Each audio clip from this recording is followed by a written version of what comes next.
Well, here we go. We're in chapter 15, part 2, trying to finish this class off in a video format. We're talking about statistical significance, see what that is, and the distribution of the sample mean. So the sample mean, we call that X bar.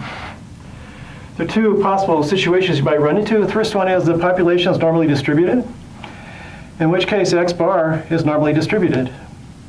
Its mean is the population mean.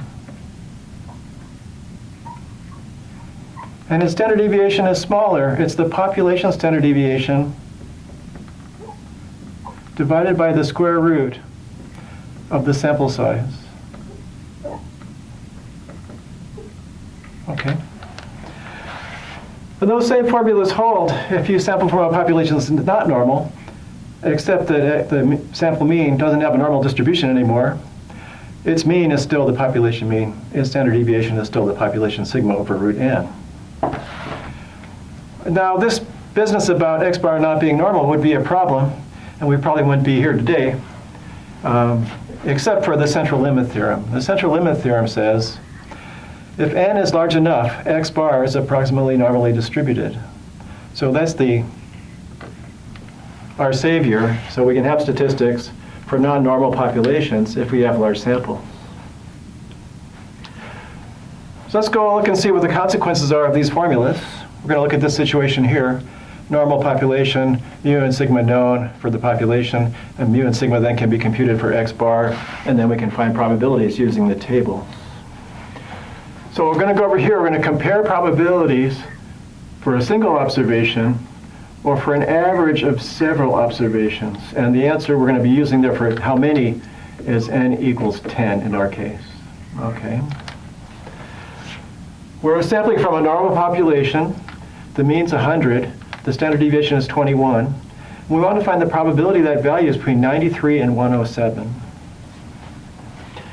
Reaching back into maybe chapter 3, way back there, we compute z values for 93 and 107. So z is x minus mu over sigma.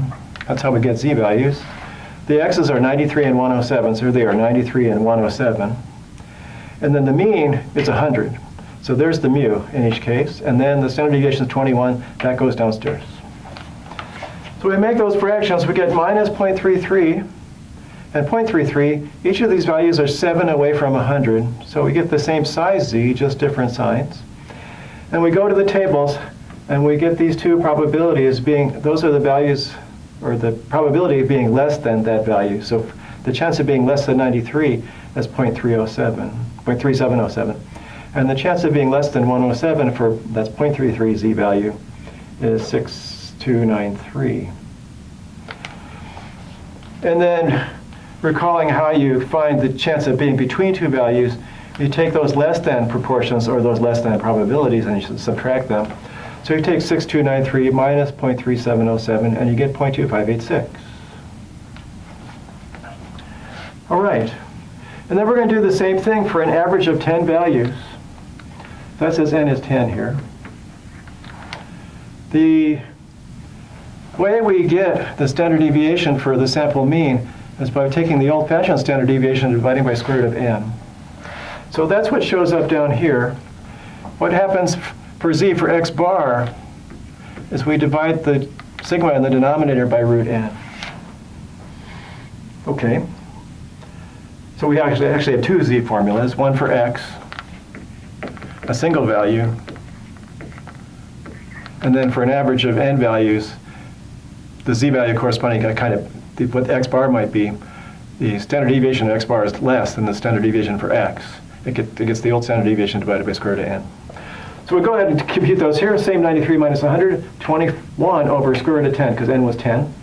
And now we get a different z value, 1.05. And I imagine that's negative 1.05, like that. We go to the tables, we get 0.1469. And we do the same thing for 107. 107 minus 100 divided by 21 over root 10 is 1.05. And we go to the table at 0.8531. So for answer, we're going to get 8531 minus 1469, or 0.7062. So you notice how this number here, the chance you're close to the mean for a single value is a lot less than the chance you're close to the mean for the average of 10 values. We're looking around the mean, right? 100 is the mean. 100 is the mean, so 7 on each side of the mean. Here it's also 7 on each side of the mean. But here x bar is a lot less variable than x because the standard deviation has to be reduced, basically divided by approximately 3. So instead of 21, it's basically 7. So this minus 7 on top corresponds to 1 standard deviation below the mean. Here was only a third of a standard deviation below the mean. So if you think about what that looks like on the z chart, maybe we can do that. Make a little space here. Let's get rid of the central limit theorem. So when we think about x by itself, so here's x. The mean was 100. And over here, we're going to do x bar. It has the same mean, but it's skinnier. So we go plus or minus a certain distance and find the area. We don't get very much of the area here, but we get a whole lot more of it here because of the skinnier shape of that bell curve. So we get 70% for x bar and only 25%, where'd it go? Oh, 25% for x. Okay, so that's our introduction to the distribution of the sample mean. We've got the mean and standard deviation formulas. We have the idea the sample mean is normally distributed if the population is normal. If n is large, we have the central limit theorem says x bar is approximately normal, x bar is not exactly normal. If n is small, x bar is just not normal and we can't compute anything. And if we go ahead and sample from a normal population, so we have a normal distribution, then we can use z-values to find probabilities for single observations, and also z-values to find probabilities for where the mean might be. But the difference is, when we're computing probabilities for the mean, we have to use sigma over root n in the denominator. And when you're doing single values, it's just sigma in the denominator. Otherwise, the process is exactly the same. Alrighty. Welcome to video. We'll be back in a minute with more exciting details.